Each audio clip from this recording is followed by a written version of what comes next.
Now, for the highs, this is here where I had to learn about this. When you ride in the wave of a high, don't it feel so freaking good? Doesn't it feel like you never want it to stop? Like you just want to stay there. And as much as you possibly can to stay there.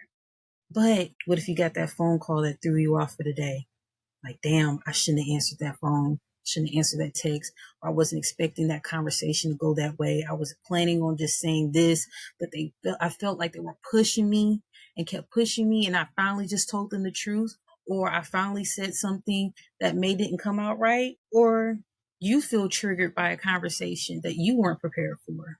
That someone is like, we need to talk. And you may be like, I'm not in the space to receive that or talk about that right now. Especially if you feel like there's judgment coming. There may be times where you're having a good moment, but then you like, say for instance, you worked out and you feeling good, feeling great. You've been doing it consecutively.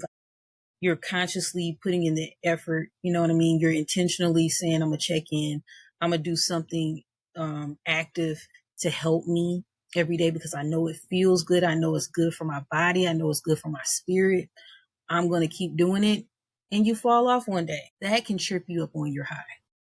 Like, dang, I was doing good. I was checking in, but I allowed certain things to get in my way, whether I wanted to sleep in longer. So the discipline kind of fell off.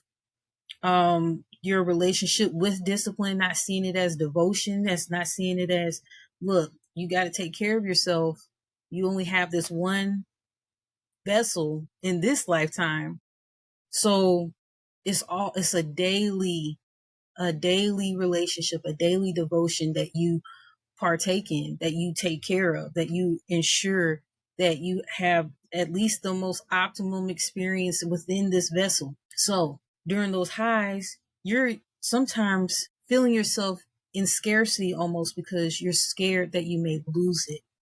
But seeing that life, things happen outside of us, in us, all of that, and we can't control everything, is picking yourself up.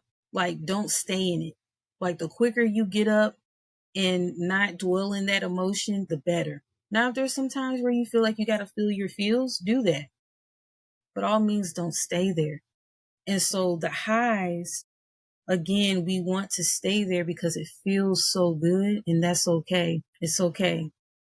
You can just, as sure as you fell off, you can get back up again.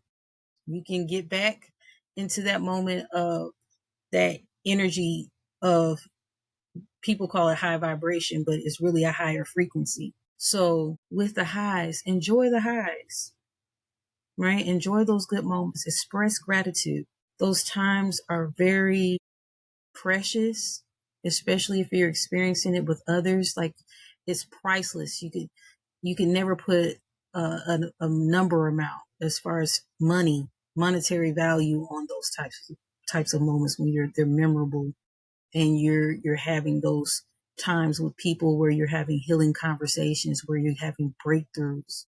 Like, appreciate that journey, appreciate that portion of your journey, but always know that you can have this as many times as you want.